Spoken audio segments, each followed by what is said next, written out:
friends. Hello. Today we're going to go over a very important proposal that was introduced on July 15th, a bipartisan reform proposal, which is called the Dignity Act of 2025. And last night I had my live, and many of you were asking questions about this Dignity Act, but there is a lot to discuss. We're going to go over each section of the law, what it may potentially mean for you, what new things this Dignity Act is offering, and the importance of it right now at the time when we only hear about the immigration enforcement and how all immigrants must be deported. We have this proposal introduced, which I think is the first positive news of 2025. And of course, I'm going to cover what it is, what is not. And as I said, we're going to go in details over this proposal so that you will be able to understand if it's something that potentially you need to watch out for, if it passes, how it will affect you, right? Let's see. And we're basically going to start. As I said, it's one of the most important news in 2025, according to me. Let's see if you guys can hear me. Let me know. All right. Let me know if you can hear me if you're watching me on Facebook and YouTube. And if you guys are watching me on TikTok, let me know if you can hear me, because this is a very important thing that we're going to be discussing today, relates to this Dignity Act of 2025. And I'm going to be, of course, referring to my notes because this act is massive. It has a lot of information in it. It's packed with important details. And I'm sure you all are very interested in it as much as I am. Again, because it's the first attempt to unite the two opposites, Democrats and Republicans. I'm going to tell you it's not perfect, right?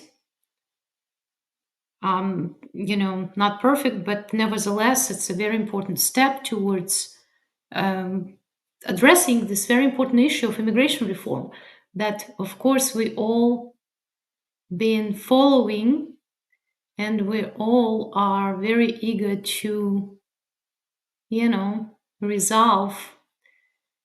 So let me know again if you can hear me, and why don't we start? All right. So what is it? What it is? This Dignity Act of 2025 is the new bill. It's not the law yet. It's just a proposal.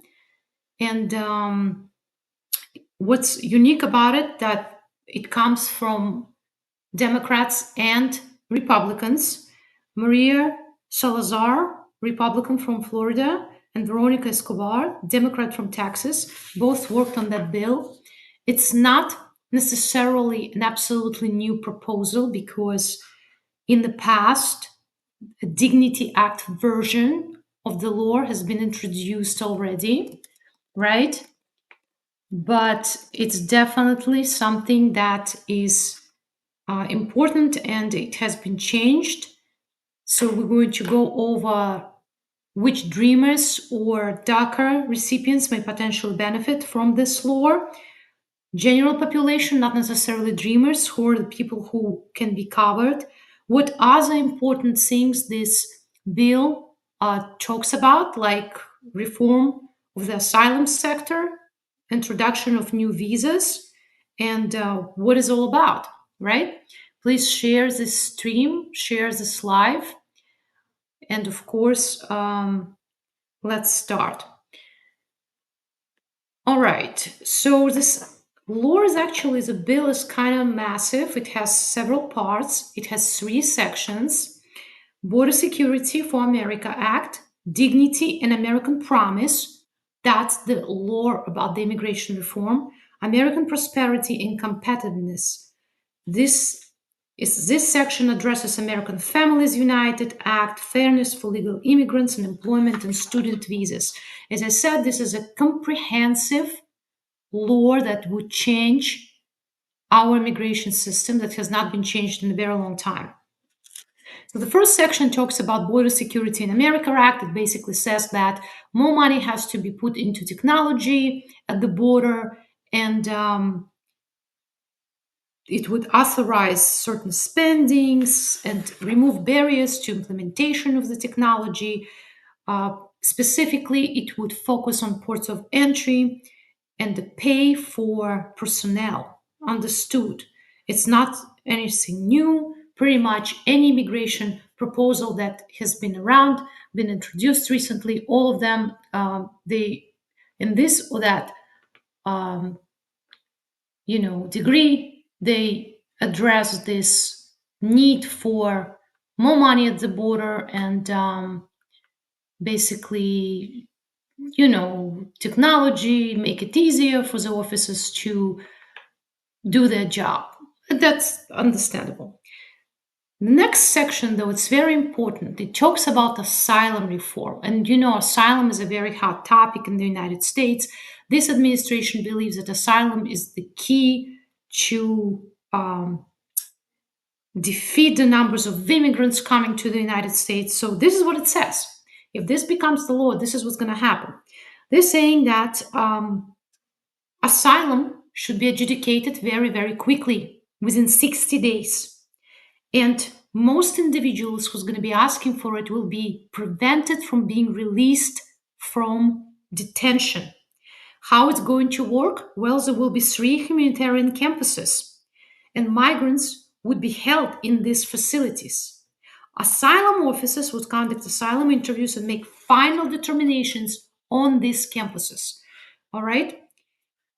Hence, of course, the government would need to hire more asylum officers. Initial screening is going to take place very quickly within the first 15 days after a 72-hour rest period. There will be 2 asylum officers screening immigrants, and if they both agree on determination, then the determination will be final. If they disagree, then the matter will be referred to the judge. The final determination has to be made between the 15th day to the 60th day after the person is placed in this campus. So asylum officers may deny, approve, or refer complex cases to immigration judges. Get this, it will be up to the asylum officer or officers to refer cases to immigration judges. If they deny the case, both of them decided that the case should be denied, then that's it. Okay? Asylum seekers would have limited options to request additional review of such decisions. Denials would result in expedited removals, meaning very, very fast removals.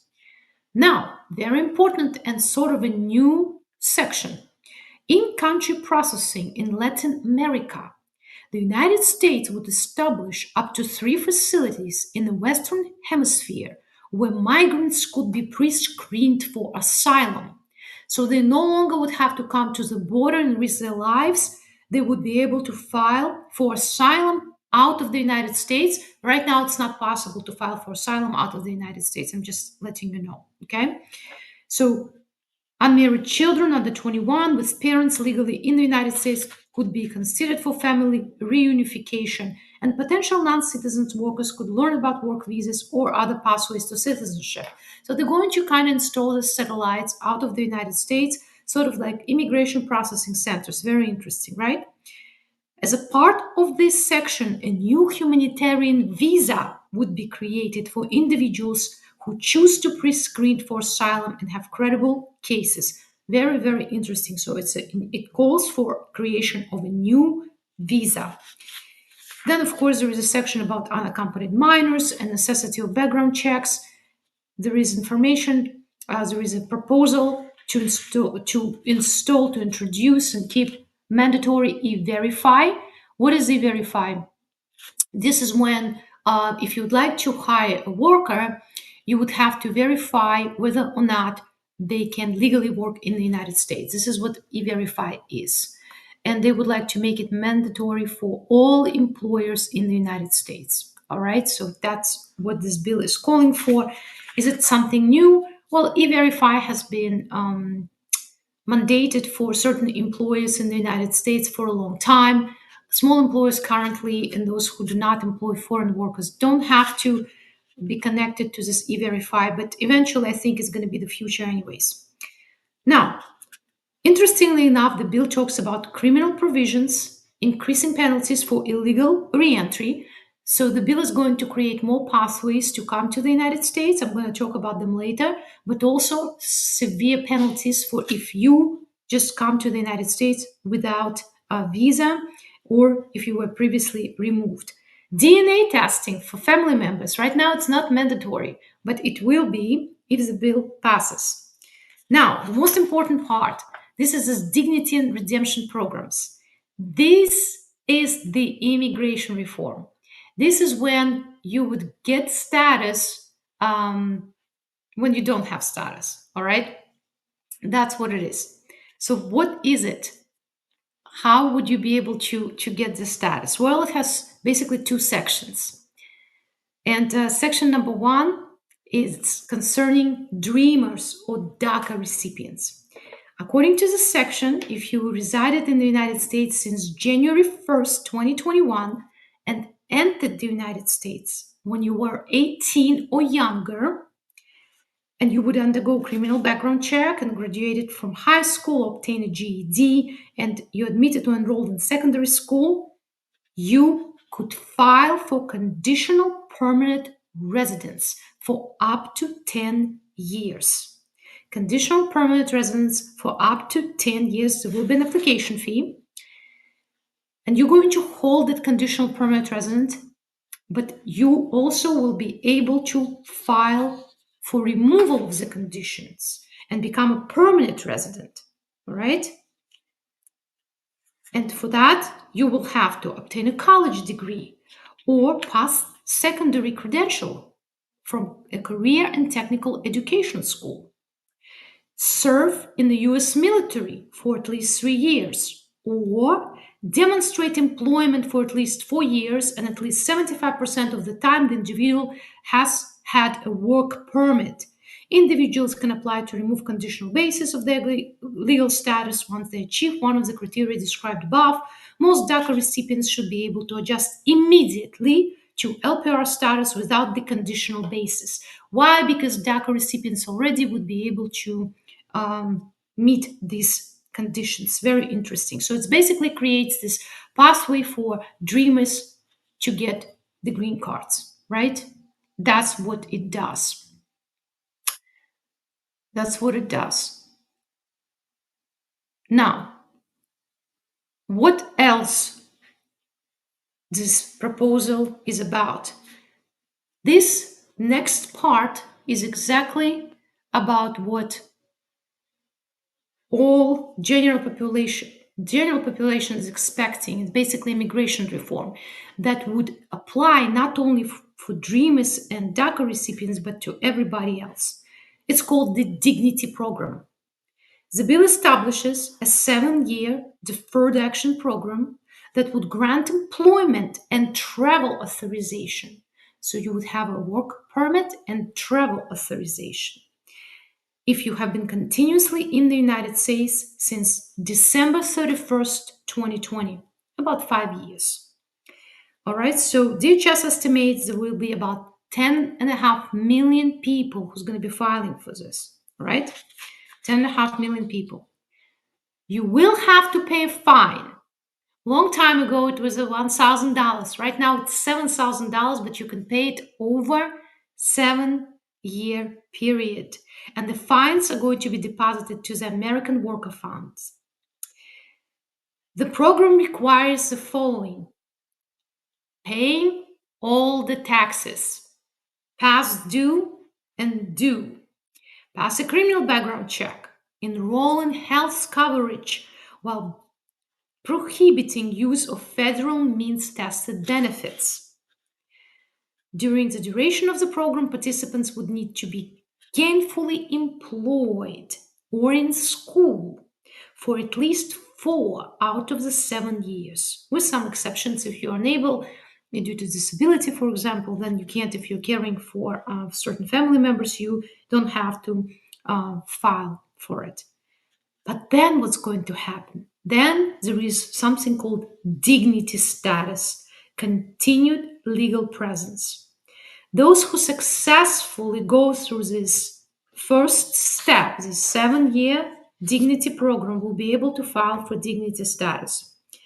It's renewable for every 7 years. It does not provide a path to US citizenship, though, but it gives you work permit and ability to travel freely. Within 12 months of the expiration of the dignity program, you have to file for this dignity status. If you don't, you have to leave the United States, or you will be subject to deportation. That's what it is. So the rules are straightforward, not ideal because it's not something that would allow you to get a green card right away, but it's something opposed to nothing. And many people, they really are worried that they cannot see their family members. They're stuck in the United States for a long time. But what it also does, which it's silent, nothing is here explaining this in the summary, is that once you are in this authorized status, potentially you will be able to fix your status some other way. If you travel on that parole and come back, now you don't need a waiver. You can adjust status through your immediate relative, for example. If you get into this authorized program, perhaps you will be able to adjust status through the employer. I do not know yet, but I think that's exactly what's going to happen. Okay? So, lastly, very, very important, according to this bill, certain spouses and children of US citizens will be able to actually get green cards. And DHS is authorized to waive certain grounds of inadmissibility, decline to issue notice to appear, decline to reinstate an order of removal. In other words, it opens up an opportunity for parents and spouses of US citizens to get green cards without any other conditions. It's great. And it creates a new visa, which is called a family purpose visa. Let's talk about new visas. Family purpose visa would allow somebody to come to the United States up to 90 days to visit family members, which is amazing. Also, for F1 students, they would declare that this F1 student visa is a dual intent visa opposed to non-immigrant visa, which is great as well, because lots of students get denials of their visa applications because they struggle showing pure non-immigrant intent. And lastly, all visa eligibility will be presumed for people who are going to have doctoral degree in a STEM-related medical field. So it's going to be very easy for people with these very complicated degrees to receive further status in the United States, potentially finally opening up the door for them to maintain their legal status without much hassle and later transfer to that green card based on self-sponsorship. So this is what it is. It took me 20 minutes to go over these main provisions of the Act, right? Dignity program, dignity status, DACA reform, ability for citizens or for spouses and parents of US citizens to receive green cards, and creation of new visas. Of course, there is also money for the border security, e-verify, but that's what this proposal is about. Overall, I think it's a great start to finally launch this discussion about need for the immigration reform. I think it's met with welcomes from non-for-profits and immigration organizations. Why? Because, as I said, this is the first positive news in such a long time. And now, if you guys have some questions, I'll be very happy to answer them. Let's see. Today we have an early live just to go over this very important proposal. If I came to the United States at 1 year old and had TPS for many years and still do so, I fall into the green card. Hi, Salan. Currently, you cannot get green card automatically just because you had TPS. All right, that's not possible. But if the reform passes, of course, you will meet the criteria if it's going to remain unchanged. But what happens often, and we've seen it before many times, when the law first introduced, it has one set of qualifications, and later those qualifications are changed. Okay, they're going to be changed. So what happens with any law, you have to look at the final version of the act, and then you will determine whether or not you would be able to benefit from it. Okay, that's how it works. So remember, this is just a very new proposal. It literally was introduced yesterday. Okay, let's see. Right, so you've been here for 30 years. Yeah, that's a long time without status, without firm status, right? Yes, TPS. Right. All right. Let's see if you guys have more questions. If someone currently in a green card process with USCIS F1 while they came legally in the Biden program, right? Could you give me more details on that? Like what's happening with the green card process? Can they get a way to continue working? Can they get a way to continue working? So to work legally in the United States, you have to have a work permit. Okay. If you filed for adjustment of status, you should be able to um, get the work permit during the process. Then you'll be able to work. Can you travel with any of these options? Yes, that's exactly what they're offering. They're offering travel permit and work permit. Yes, you'll be able to freely travel. But you do need to pass criminal checks, okay? All right, let's see. Thank you guys very much for your gifts. For those of you who are watching me on TikTok, please don't forget to share this stream.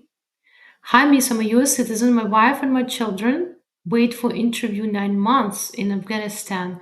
I'm sorry to hear that. Yes, unfortunately, in certain locations, the interview backlogs are ridiculous. And from what I understand, there is no US consulate in Afghanistan. So they're probably going to be interviewed in a nearby country like Jordan. I mean, you have to verify it with your attorney, right? Where exactly they're going to be interviewed. Hi, Max. I submitted FOIA requests for all documents on my file, including interview transcript, FBI reports. In response, I received only previously submitted Form I-45. Is it a normal practice? Max, it's not a normal practice, but this is what started happening, unfortunately. So for FBI background check, you can do it yourself. You don't need to file for FOIA. Do it yourself. Go to printscan.com. Printscan.com and order self background check. All right. And you're going to see what's in your FBI rep sheet. Okay. For the rest of the documents you asked for, interview transcript, asylum interview transcript, perhaps. Well, that they were supposed to give it to you. But interview transcript from adjustment of status, they never share that. They never give you that. Okay. If that's what your question was. All right. Can you help with a USA visa? Sometimes we can. It depends on the visa and what's going on, but absolutely. We handle all types of United States immigration issues. All right. Asylum interview. Yes, they were supposed to disclose the asylum interview notes to you. Absolutely. All right. Let me see if you guys have more questions. You can always refer to the video on YouTube and Facebook. YouTube keeps the live recordings forever, Facebook for 30 days, and TikTok is the shortest. They disappear unless I repost them. You will not find this video, unfortunately. Who qualifies for the Dignity Program? You have to reside in the United States for about 5 years, pay your taxes, pass background checks, criminal background checks. That's about it. All right. So it's very straightforward qualifications. The Dignity Program is not a pathway to green card. It's just authorization to remain in the United States and travel and work legally. And after 7 years, you also have to pay a fine, $7,000. And after 7 years, you can file for the next step, dignity status, which you can extend in 7 year increments. That's what it is. All right. But as I said, I believe that for most people, it will be enough for them to fix their status. Because long term residents, a lot of them, not everybody, of course, but a lot of them would have family members who would be able to sponsor them, employers, and things like that. All right. Hi, Crazy Bear. I doubt this bill is going to pass. Just another topic of talking and fixing nothing. It happened too many times before. Well, sure, it may not. But at least it's a discussion, it's an alternative to a different way of thinking about our immigration. If you've noticed, since Trump's administration took over, it's been very aggressive and very against immigrants, right? All the statements, all the actions were not friendly. And this is the first time when from both parties they come up with something positive instead of saying we're just going to round everybody up and deport everybody. All right. The first time, seriously, if you look at the past 6 months, all they were talking about increase of the detention, deport everyone, grab them in courts and churches and hospitals, right? So this is something different, right? This is something different. So I'd say it's a great first step. We're going to see what's going to happen. Perhaps it will encourage other lawmakers to do something. And to be fair, if you recall, when Trump was running for the presidency, he did say that he would like to give status to dreamers, right? And DACA recipients, as well as students who graduate from the United States colleges. So who knows? Maybe this time it's actually going to work. All right. All right. Let's see. If you guys have more questions on TikTok, let me know. You are very welcome.